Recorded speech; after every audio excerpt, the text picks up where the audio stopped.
আসসালামু আলাইকুম বন্ধুরা, আমি এই মুহূর্তে উপস্থিত আছি ফকিরগঞ্জ ধাবন ব্রিজ। ধাবন ব্রিজটা কিন্তু যাওয়া অবস্থা, ভেঙে যাওয়ার অবস্থায় দেখেন আপনাদেরকে পরিপূর্ণভাবে ধাবানের দুই সাইড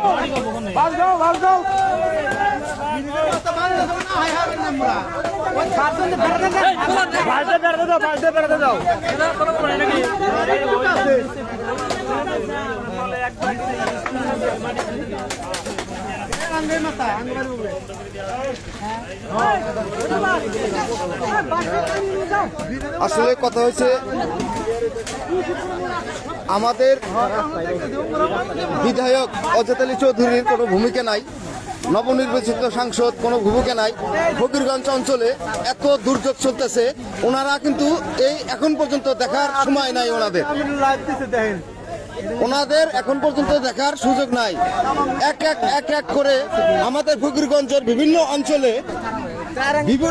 অঞ্চলে বিভিন্ন প্রান্তে যে এই দুর্যোগ চলতেছে, হাজার হাজার মানুষ আতঙ্কিত, কিন্তু আমাদের বিধায়ক নতুন এমপি ওনাদের কিন্তু খবর নেওয়ার কোনো টাইম নাই, কোনো খোঁজ নাই।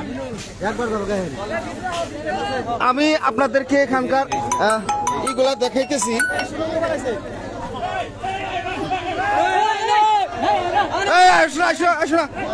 এই দেখেন শোরুমটা,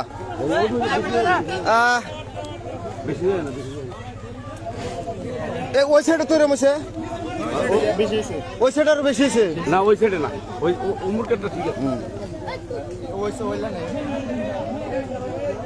যখন তখন কিন্তু এই দুর্ঘটনা ঘটে যেতে পারে, আর ঘটবে আর কি। তো আপনাদেরকে সরাসরি আমি তলে এসে মানে দেখাইতেছি জিনিসটা। এই দেখেন টোটাল সুরুংটা বেরিয়ে গেছে। আসলে আপনাদের মতামতটা জানান, এই মুহূর্তে যারা যারা তামাম মিডিয়াতে লাইভে রয়েছেন আপনাদের মতামতটা জানান। আমাদের এই বিধায়ক এমপির কি ভূমিকা? একে একে এই ফকিরগঞ্জ বৃহত্তর অঞ্চলে একটার পর একটা ঘটনা ঘটেই চলে যাইতেছে, কিন্তু এখন পর্যন্ত বিধায়ক অজেত আলী চৌধুরী এবং নতুন এমপি রকিবুল হোসেন সাহাব আপনারা কোথায়? আপনাদের এই জন্য তো রাজ্যে ভোট দেয় না, রাজ্যে ভোট দেয় আপনাদেরকে।